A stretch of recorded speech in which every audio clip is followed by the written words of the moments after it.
Greetings, friends and family, people of the world. Hail and well met. This is Margo, the Steampunk Airship. And Margo can be seen flying over the skies of the village of Idlewild, the same village that is the home of the Steampunk Coffee Shop. And Margo will deliver coffee beans to the coffee shop. But Margo has a history. In this video, I'm going to show you how I made this build, and I'm going to tell you a little story about the history of Margo. So let's get going.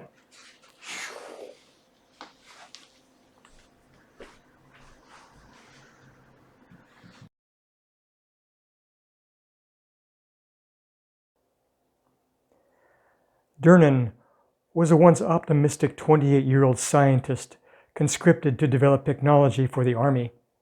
In boot camp, he developed a loathing for uniforms and authority and became skilled at hiding his true feelings.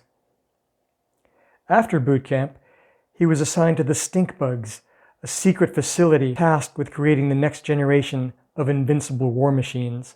Commandant Felser, the icy commanding officer of the stinkbug research facility, made it a point to greet every new addition. Felser needed to look them in the eye and get the measure of them before letting them loose in his domain. At their first meeting, Durnan informed the commandant that he would not participate in any research that would take lives. The following day, Felser called Durnan into his austere hardwood-paneled office and showed him an aerial map of Durnan's hometown with his house circled in red ink. "If you refuse, that red circle will mark the location of a crater," Felser said emotionlessly. "If you really want to save lives, do everything you can to ensure swift victory. Now, get out and get to work." That was the last thing Felser ever said to Durnan. The Stinkbug's lab was a dream come true for an inventor, fully equipped with every instrument or tool that an engineer would need to advance the cause of science and destruction. He was dismayed that the assembled talent would be wasted in a conflict. Not all of the scientists were conscripts. The true believers hid their suspicion and resentment for the draftees most of the time. They were all united in the cause of science, they would say. Durnan soon learned who to trust and who to watch out for. 5 months prior, all of their equipment had ceased to function. Anything that required electrical power simply did not work. It was as if electricity no longer existed. The conscripts were blamed and isolated until it was learned that the malfunction was a global event. Nothing worked anywhere, with the exception of hospitals. The Maspota, an ancient race thought to be extinct, was attempting to put a stop to the wars on Thea. They decided to use their advanced technology to selectively disable electrical equipment related to warfare. This act of mercy was grudgingly accepted by most of the governments involved in the wars. Most. The response from the generals at the head of Durnan's nation was, "Fix bayonets." Their war would continue, with or without electricity. When ammunition ran out and without any means to manufacture more, fighting was reduced to hand-to-hand combat. Ceremonial swords were no longer ceremonial. Soldiers continued to fight with knives, shovels, stones, and sharpened sticks in defiance of the edicts of the Maspota, who only wanted to help.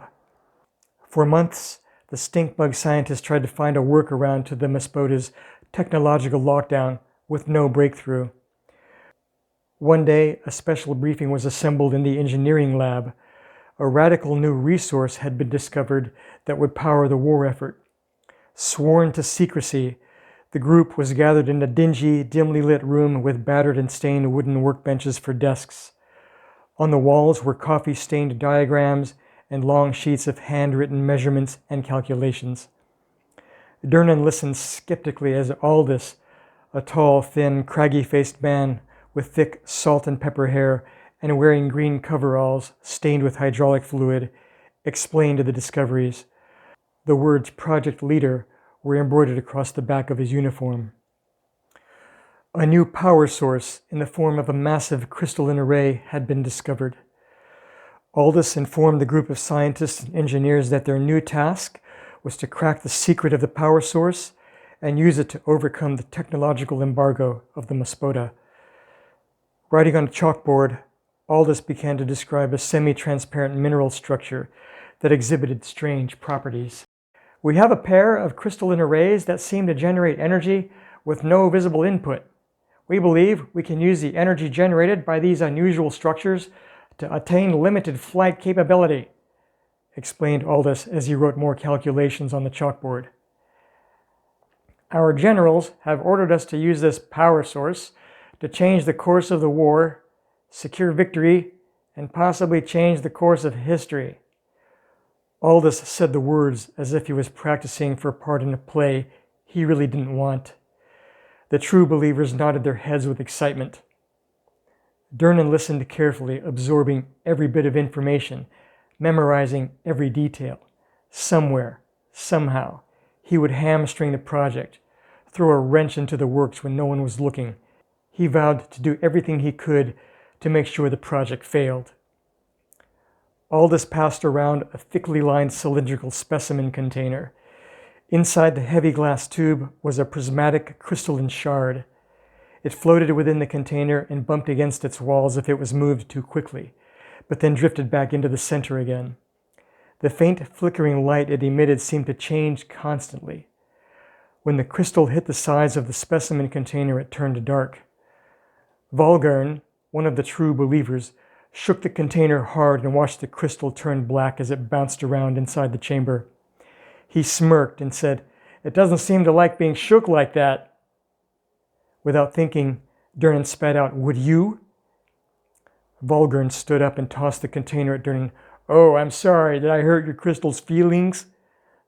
"That's enough," said Aldous. "Now, if I can have your attention, I want you to hear something. Everybody be quiet for a moment and listen." As the voices settled down, a faint tinkling could be heard coming from the container. The sound rose and fell along with the brightness of the glimmering. The faint sound from the crystal was drowned out by the rapid firing of questions from the scientists. Aldous raised a hand for quiet and said, "This is just a sliver from one of the specimens we have been studying. Shortly, we'll see the full-sized arrays." Night was beginning to fall by the time the briefing was over. The group was escorted across the dark expanse of the base to Hangar 13. It was lit up like a beacon, shafts of shimmering light blasting out of the tall windows and lighting up the area. "The crystals are giving us a welcome," remarked Aldous. Painted across the huge metal sliding doors of the hangar was a beetle-like insect with spiked metal plates riveted to its carapace. Underneath the image was the word stinkbugs. Project leader Aldous halted the group while they waited for the massive doors to slide open, just enough for the group to walk through in single file. Durnan felt the crystals before he saw them, like cobwebs on his skin. Stepping through the slit of the hangar doors, he saw the cavernous space was lit up by a pair of 10-foot-tall, iridescent crystalline structures. They glimmered in the cold, musty air, like lightning through a heavy mist. The atmosphere seemed hazy and smelled metallic. There was an electrical tension in the air, like built-up static waiting for discharge. The flashing reminded him of the encoded messaging system used by the army. He stared at the flickering lights, trying to discern a pattern, but he could find none. The floor underneath the hulking crystals was cracked and split, as if they had been dropped from a great height. Aldous explained that the properties of the crystals seemed to change without warning, suddenly becoming so heavy that the equipment they first used to move them was now unable to lift them at all, creating cracks in the concrete floor. He pointed to a crumpled heap of metal in the corner of the hangar. It was what remained of the crane they had used to try to lift the crystal arrays. The girder that supported the hook was bent like a cheap coat hanger, and the hoist lay in pieces on the deck. Behind the massive crystals, Durnan could see the strangely modified hull of a boat on stilts. Workers were hammering the hull into submission and attaching machinery. Aldous explained that the modified tugboat would be used for the experiment, since they were tough, sturdy vessels, and this one had a steam engine that would operate despite the Maspoda lockdowns. "The crystal arrays will be mounted on the subframes, and when connected to the hull, We predict they will create a field around the vessel that will overcome or even reverse gravity to achieve lift. Aldous began to describe other features of the modified tug to the group. Durnan watched the flickering patterns of the nearest crystal, and losing interest in the briefing, stepped over the caution tape that had been set up around the crystals. He reached out to touch the surface, and at the same moment he heard Aldous yell, "Stop!" A mild shock, like the static spark that discharges after walking across a carpet and touching a metal knob, passed from the crystal to his finger. The feel of the crystal was not at all what he expected. Instead of a cold, hard surface, it was quite warm to the touch. It emitted a low, melodic hum that mesmerized Durnan. As he focused intently on the patterns of light and the droning song, he lost awareness of his surroundings. He no longer heard the yelling of voices of workers and the hammering of tools. The world faded away. The soft hum of the crystal enveloped him. He felt like he was floating in warm, salt water. The sensation of weightlessness was followed by a series of images that at first he did not comprehend. A swirling fog in black space. The swirling fog then became a spinning disk of dust. The dust clumped into spheres. As he slowly regained access to his logical mind, the mysterious images began to make sense. He was watching the formation of planets, including Thea, his home world. A ball of volcanic fire cooled and oceans began to form. The first life forms appeared. Tiny blades of grass evolved into sprawling forests of giant trees. Multitudes of creatures that he knew no longer existed roamed vast prairies and swam in ancient oceans. Durnan saw civilizations of beings he did not know the names of rise, flourish, and fall, leaving behind great ruins that he studied as part of his education. The next visions were of beings that built gravity-defying devices that allowed them to leave Thea behind. According to the visions, multiple civilizations had developed these and left for the stars. This was not covered in his university teaching. Thea was billions of years old and had spawned hundreds of civilizations. As these images passed through his mind, he wondered if they were true. Was he imagining it all? Some effect of the energy field of the crystal? His question got answered, but not in words. The crystals continued to churn out information at an even faster pace, directly into Durnan's mind, as if to say, "Wait, we haven't told you the whole story yet." The history of Thea's past civilizations continued to roll on, finally revealing the origins of his own species. He watched as his ancestors became embroiled in wars. His species was so unlike the rest that had grown up and left Thea for the stars. The military would use the living matrix to build weapons that would possibly destroy the record of the past and create a path to endless wars. The plan to dismantle the crystal library and drain them of power had to be stopped. The story of Thea had to be saved. For what seemed like hours, Durnan probed the crystal matrix with questions, and the crystal responded with sharp, detailed images. Saturated with information, Durnan finally asked what needed to be done. The visions ended with a direct message from the crystal. "Save us." The transmission ended. His head still spinning and a bit disoriented from the massive information download, Durnan blinked and rubbed his eyes to try to refocus on the space around him. In the distance, he heard footsteps running towards him. He looked up to see Aldous, his expression a mixture of surprise and concern. "You're not dead." "No. Should I be?" "The last person to touch one of these with a bare hand is dead. Died in an agony of a massive brain hemorrhage. Good thing you only made contact for a split second." Durnan looked at Aldous and said, "A split second?"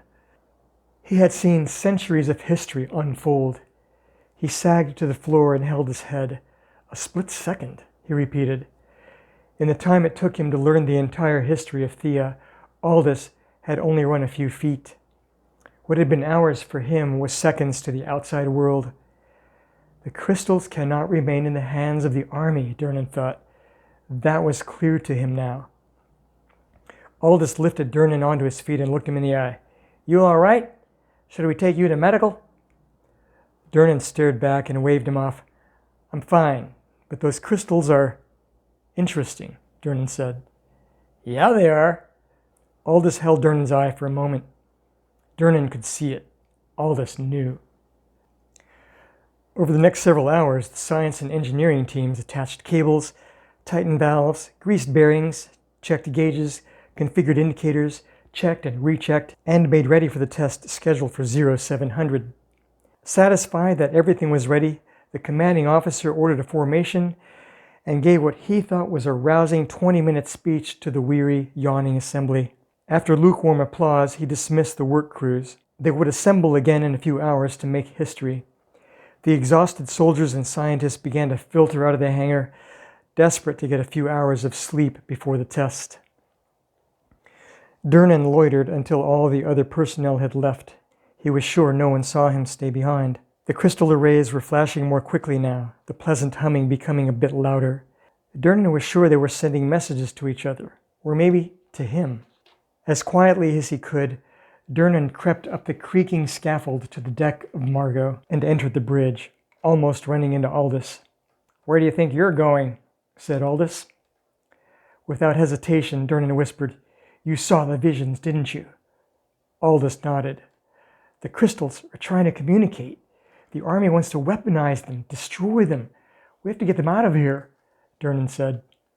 "I agree, but what's the plan? We can't just ask nicely for the army to let us leave with their nice shiny crystals." Durnan rubbed his neck. "We just spent the last 18 hours getting this ship ready to fly. Let's see if it will fly." Aldous grinned in agreement with a mix of dread and excitement. "We either fly out or get shot trying. Either way, I'm done with this place. Let's fire it up," said Aldous. Aldous and Durnan set to work igniting the steam engine. Aldous couldn't help laughing as they tossed coal into the burner. "I can't believe these misfits will resort to burning lumps of coal to keep their war going." As the boiler heated up, the pistons began their rhythmic churning, occasionally venting a plume of steam. The crystals expressed their approval of the activity with a sound like an orchestra warming up. The sound reverberated through the hangar, rattling the windows. Aldous and Durnan shared a quick glance. "The guards have to be hearing this. I don't think we have much time," said Aldous. The hangar doors rolled open and the sentries streamed in. "Hey, what are you doing? Nobody's supposed to be in here." Durnan leaned casually on the railing and looked down at the soldier. "We're just running some final checks. Nothing to worry about." The young soldier visibly relaxed and began to lower his weapon. Behind him, a grizzled, burly soldier with sergeant stripes yelled, "Bullpucky! Stop what you're doing and get down here right now, or we'll open fire." Surrounded by guards with their weapons pointed at them, Durnan turned to Aldous and yelled, "It's now or never!" Aldous threw the valve and let steam rush into the turbines, which began to spin with a loud whine. The cables connected to the array crackled with bolts of blue lightning. The crystals blazed with blue light, blinding the soldiers as they fired blindly at Margo. The bullets vaporized as they hit a bubble of glittering light that had enclosed the ship. With Durnan still hanging onto the rail, Margo lurched to one side, righted and floated upwards. The scaffolds fell away and crashed to the hangar floor. Margo, now encased in a protective field, burst through the hangar ceiling, followed by gunfire. She left the stunned soldiers covered in broken glass and shame. Durnan watched the dark outline of the hangar grow smaller as Margo rose into the cool night sky. Rushing air billowed his lab coat, and he laughed with the exhilarating joy of flight and their narrow escape. Aldous, grinning widely, gave him a lazy salute from the bridge.